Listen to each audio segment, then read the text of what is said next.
Hello दोस्तों, नमस्कार। जैसा कि आपको पता है एसएससी जीडी के एग्ज़ाम चल रहे हैं और यदि आप भी जो है एग्ज़ाम के टाइम तक जो है आप कुछ भी नहीं पढ़े या तो फिर ऐसा होता है कि हमने पढ़ा तो है लेकिन कुछ क्वेश्चन ऐसे होते हैं जो हमसे नहीं बन पाते, तो हमें क्या करना है? तो उन क्वेश्चनों में जो है हमें किस तरह से तुक्का लगाना है। तो जैसा कि आपको पता भी होगा एसएससी जीडी में 5 मार्क्स की जो है नेगेटिव मार्किंग है, यानी जो इसको यदि कैलकुलेट करोगे तो एक क्वेश्चन 2 नंबर का है, तो यानी कि ये लगभग 1/8 जो है 8 बैठेगी, क्योंकि एक क्वेश्चन 2 नंबर का है यहाँ पर। यानी 8 क्वेश्चन जब आप गलत करेंगे तो आपका 1 नंबर जो है यहाँ से कटने वाला है ना। तो इसलिए जो है आपको यहाँ पर तुक्का तो लगाना है, ये बात क्लियर हो जाती है। अब तुक्का लगाना कैसे है जिससे आपके मार्क्स जो है अच्छे आए, यानी कि कम से कम जो है हमारे कटे।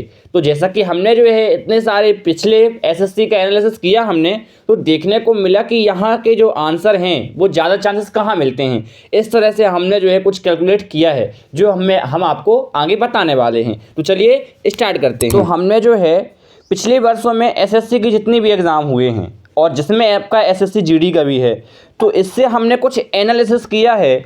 तो हमें ये देखने को मिला है कि एसएससी जीडी में जो है लगभग जो आपके आंसर होते हैं, जैसे आपके 100 प्रश्न आते हैं तो आपके में जो है मानिए कि 25 में जो है ए होगा, 25 में आपका बी होगा, 25 क्वेश्चन में आपका सी होगा और 25 क्वेश्चन में आपका डी होगा। ये जो है हमें देखने को मिला। पूरा में हमने जब गिनती जब पूरी की प्रोसेस कि आखिर कितने कितने मिल रहे हैं, तो ये हमें देखने को मिला। और इसीलिए आपको मैं एक डेमो भी लेकर के आया हूँ, क्वेश्चन जो है लेके को सिलेक्ट किया हूँ, जिससे आप लोगों को और बढ़िया जो है क्लियर तरीके से समझा सकूँ। तो क्वेश्चन में जो है आपको अच्छे से समझाऊंगा। तो हम पहला क्वेश्चन जो है देखते हैं। तो जैसा कि आपका क्वेश्चन दे के रखा हुआ है कि भारत में प्रथम स्वतंत्रता संग्राम निम्नलिखित में से किस वर्ष में हुआ।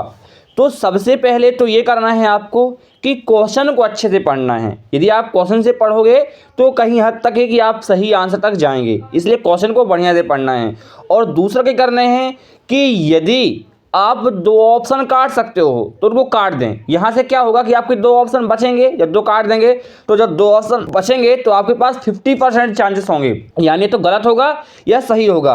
तो इस तरह से जो है आप लोगों को जो है इसमें करना है। तो जैसे ये क्वेश्चन आपके पास दे के रखा हुआ है, तो इस क्वेश्चन में जो है देखोगे यदि आप लोग, तो आपका जो राइट आंसर क्या आ रहा है, आपका ऑप्शन ए आ रहा है। क्या आ रहा है आपका? ऑप्शन ए जो है यहाँ पर राइट आंसर है। अब मैं आपको और दूसरे क्वेश्चन के ओर लेके चलता हूँ, तो वहाँ से ऑल क्लियर आपको पता चलेगा कि अब उसमें क्या है। तो आपका दूसरा क्वेश्चन दे के रखा है, ब्रह्मोत्सव पर्व ऐतिहासिक रूप से निम्नलिखित में से किस राज्य का मूल पर्व है। तो ये क्वेश्चन है आपका। तो यहाँ भी यदि देखोगे तो आपका कौन सा ऑप्शन आ रहा है सही? ए ऑप्शन यहाँ पर जो है सही आ रहा है, यानी आंध्र प्रदेश। अब हम चलते हैं और दूसरे क्वेश्चन की ओर। हाँ, तो तीसरा क्वेश्चन यहाँ पर देखिए आप कि प्रसिद्ध जो है वायलिन वादक खालिस्तान ने कर्नाटक संगीत के साथ पश्चिमी शास्त्रीय संगीत में भी प्रशिक्षण प्राप्त किया।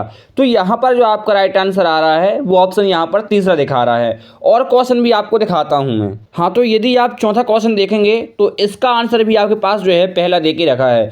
तो यदि मैं यहाँ से कंक्लूजन निकालूँ तो ये निकलता है कि आपका जो एसएससी में जो ट्रेंड चला आता है, तो यदि आपसे क्वेश्चन नहीं आता है, नहीं बनता है क्वेश्चन, चाहे वो मैथ हो या जी जो कोई भी सब्जेक्ट हो, यदि आपसे नहीं आता है क्वेश्चन, तो क्या करना है आपको जो है या तो फिर पहला ऑप्शन या तो फिर आपका डी वाला ऑप्शन जो है चुन देना है। यानी या तो फिर पहले में लगाइए या तो फिर आप लोग जो है डी वाले ऑप्शन में आपको टिक लगा देना है ना। ज़्यादा छेड़छाड़ नहीं करना। यदि आपके 2 एलिमिनेट हो रहे हैं तो अच्छी बात है, नहीं तो आप पहला ए और दूसरे डी में यदि आप लोग लगाओगे तो देखिएगा आपका स्कोर जो है अच्छा आएगा।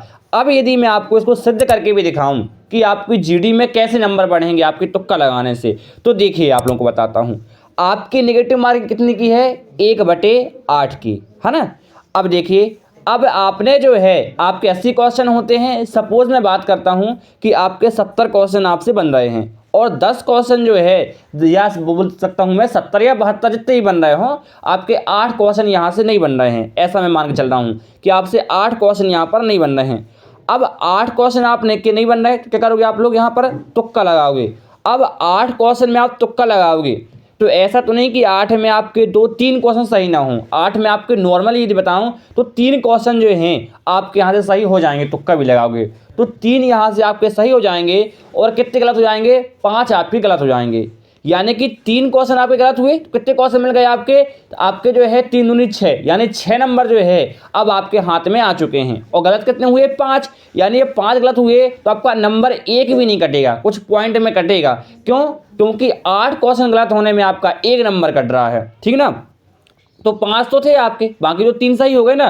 तो इसलिए आपका जो है ये तुक्का लगाने में यहाँ पर फायदा है एसएससी जीडी में। इसलिए आप लोग जो है बढ़िया से तुक्का लगाइए और उम्मीद करता हूँ कि आप लोगों को जो है बढ़िया से समझ में आ गया होगा। और आपकी जो भी राय हो तो कमेंट बॉक्स में बताइए, आपके लिए खुला पड़ा है।